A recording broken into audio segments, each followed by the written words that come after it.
kauragon ko, no? Dahil nga, ang topic namin ngayon ni Daddy ay yung 7 types of love. So, ano nga ba yun? So, unang-una, yung eros. Sabi dito, ito daw yung pagmamahal na kung saan ay may sexual attraction. O, di ba nga? Ay, nako. Ito yung mga physical...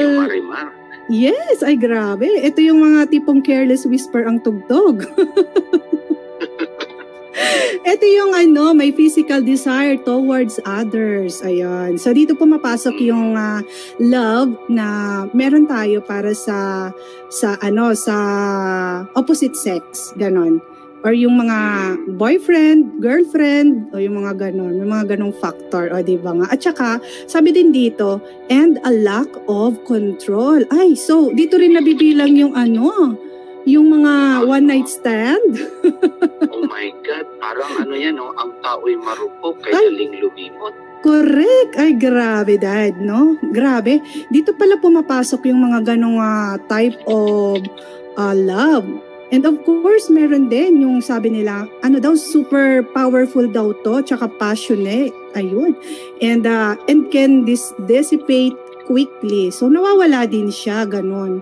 So, parang, yun nga, Dad, yung parang, lang to, yung mga short relationship lang, yung mga tipong months lang, mansari. Yung mga nagmansari lang, tapos, nawala na agad. Yung mga ganun. Kaya parang... Panandali ang, enjoy-jowa lang. Yes. Yung sige, go tayo dyan. O sige, go ka, go ako, go tayo. O diba yung mga ganun? Diba yung parang nagkakilala kayo sa isang inuman. O ganun, sa mga bar, yung tipong diskuhan. Tapos, nagkaroon kayo ng physical attraction hanggang sa humantong kayo dun sa yun nga, yung sa affection. Parang nangyari din yan sa akin. Uy, nakaka-relate ka ba dyan, Dad? Parang ma-recall ko yung mga younger days ko. Ay, agay! Agoy. So, yun pala. So, mga kauragon ko, kapag ganun yung nararamdaman nyo sa ating opposite sex, yung pala yung eros love. Yung pala yun. Di ba nga? Parang, minsan iniisip natin, nun? Hindi naman love yun. Kasi nga, parang panandalian lang. Kasi parang short lang, no? Yung short, ang tawag doon, may kasabihan doon eh. May tawag doon na hindi ko masabi. Yung parang, ang ikli lang. Pero that doesn't mean naman siya na yung eros na yan ay purely lang doon sa mga, kumbaga yung mga panandaliang partner. Ang eros naman din is applicable din ito sa yung husband and wife. Kasi ito yung tinatawag na love is the physical, sensual intimacy between husband and wife. So it expresses sexual. Ayan, kasi hindi naman po pwede yung husband and wife na walang sexual, di ba? Dito na bilong yung tinatawag na eros love. Kasi minsan, pag tinanong mo kasi, basta love lang, love. I just feel in love. Pero hindi mo alam kung ano yung ginagawa na inyong mag-asawa. So yung intimacy pala ninyo na ginagawa, yun ang definition niyan is eros. It expresses sexual, romantic attraction. So yun, di ba? So, ina-apply din ito sa husband and wife, hindi lang doon sa mga panandaliang mag-partner o yung game lang na gano'n. So, ayun yun kasi ang eros is erotic, parang erotica. Talagang siya, yung parang, alam mo yung Kama Sutra. Ano ba yun? Yung parang in short, makamundo. Sexual desire. Ayun, exact sa Bisaya pa yung nag-urot-urot na physical love. Nag-urot-urot. Ay, nako. Akala ko yung mga kagilok-gilok. Yun, no. Nga, kasama yan. Kilok-kilok pa. Kasi 'di ba minsan mapapansin mo din yung mga kabataan na mapupusok, no, Dad? So parang diyan din yata pumapasok kasi nga sobrang yung love nila hindi na nila napipigilan hanggang sa humahantong sila doon sa mga bawal, no, na hindi dapat mo na gawin ng kabataan, mga ganon. So, nagiging Ayan, mapusok. speaking of, correct. Speaking of yung sinabi mo na hindi dapat gawin. Ayan, kasi marami talaga kasi ang tao'y marupok kay daling lupinot. Ayun, kinantaan ko na kayo. Mayroon biblical dyan sa Eros na yan. Kung sino ba talagang applicable, sino ba talaga ang make authority or allowed dito sa Eros Love. Ayan, so punta tayo sa biblical meaning, no?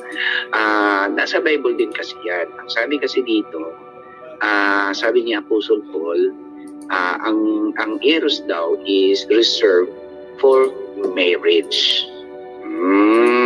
Ayun Ibig sabihin, hindi pala tayo pwede muna magkaroon ng intimacy, sexual desire sa mga partner natin, sa boyfriend, girlfriend mo, kung wala pang marriage. Ibig sabihin, hindi pa kayo nag-I do. Wala pang basbas. Yun kasi ang ano dito eh. Kasi sex outside of the marriage is forbidden. Itong biblical ito ang inano natin, no? So, God created humans, male and female, and instituted marriage in the Garden of Eden. Within marriage, sex is used for emotional and spiritual bonding and reproduction. Kasi di man nasa Bible din na, ang tawag doon, go to the world and multiply. Yes, correct, Dad. Kaya tama yung sinabi mo kanina. Sa mga kabataan, hinay lang muna sa mga gilok-gilok. Ano muna, kalas. Pagka nagilok na yan, nangangati, hakamutin mo muna, mag-isa. Ligo-ligo na lang. Ligo-ligo lang pag nag-init, para hindi mag-initan.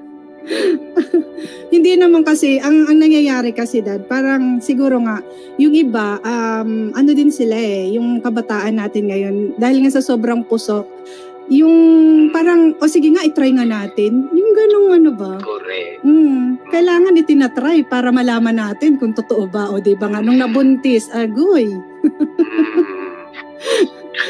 Pumapasok na yung abortion, yung mga naiisip na ipalaglag.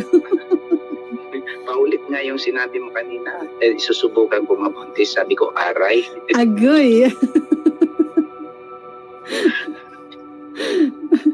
Ayan. Ay, nako. So, kasi ito nga talaga, yung Eros na yan, is nandyan na kasi talaga yan eh. Kasi normal naman yan na kailangan talaga, meron din tayong romantic, meron din tayong sensual and physical desire. Pero, yun nga, forbidden ito sa mga hindi pa, wala pang consecration. Hindi pa ikinasal kung wala pang ganon. Kasi otherwise, kasi forbidden yan. Pag sinabing forbidden, bawal. Pag wala sabi nga, Dad. Hindi ka magkumpay ng batas. Sabi nga, Dad, ano daw, masarap daw ang bawal.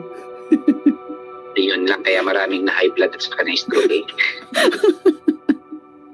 Ay, nako. Let's soon pa more. Diba? Masarap ang bawal. Kaya kung ano yung bawal, yun yung ginagawa. So, yun na nga. Love of the body. Ayan. Ito yung pagmamahal na meron kapag nag-iinit ka, kapag nakikita mo ang iyong partner. Kailangan din yan. Kailangan din yan kahit nagurang na partner mo, magkurot-kurot pa rin dapat yan. Talaga namang gurang-gurang na si Dad, talaga naman. In-emphasize mo yung gurang-gurang. Kasi anak, nasa 50 naman daddy mo, kaya kailangan na talaga. Tanggapin ko na lang yun, pero pugi pa rin. Naman. Cool, Dad. Saka Dad, ang tumatanda lang naman yung edad lang. Sabi nga nila, kalabaw lang ang tumatanda. Ako, wag ninyo sabihin kalabaw. Kayo nagrarally ng kalabaw. Lagi na lang daw silang ginagamit. Sobrang gas-gas na sila no? Oo, kawawa daw sila. Lagi na lang kami ginagamit pagdating sa ganyang kasabihan. Natatawa dito yung ating kaurago na si Sis Wannabe. Nakikinig kasi siya. At saka si Ange 60 Channel. Tawa sila ng tawa. Hindi nga kasi in-explain natin kasi isa-isa to. Kasi para maintindihan natin. Kasi baka sabihin nila na ano ba to? Ano nga ba itong ginagawa namin mag-asawa, nagsisex na kami, ano bang klaseng pag-ibig to? Diba? So hindi mo alam kung anong klase. So ito yung ginagawa namin ni anak ko ulit. So para maintindihan natin. So pag tinanong ka ng husband mo, sabi mo na ay ginagawa natin itong eros. Oo, yun. Eros love. Yun, eros love, okay? At saka yung eros love kasi is a part of God's design. Ay, ibig sabihin, talagang binigay talaga sa atin. It's a God's design, a gift of His godness of procreation and enjoyment. Sex, as God intended, it is a source of delight and beautiful blessing. O, di ba? Beautiful blessing to be shared between a married couple. Naka-emphasize doon na married couple.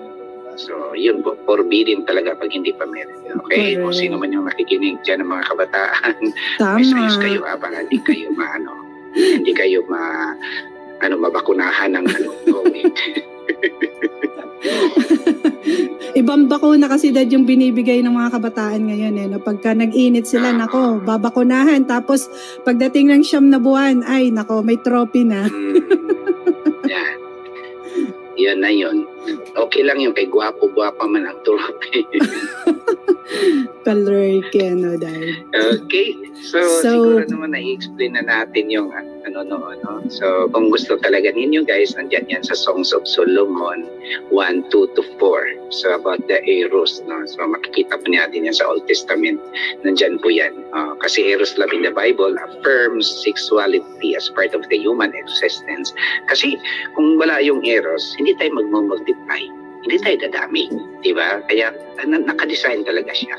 As part of the human existence. We are sexual beings called to honor God with our bodies. Okay? So, klaro na, may dagdag ka pa na para makamove on tayo sa pangalawa?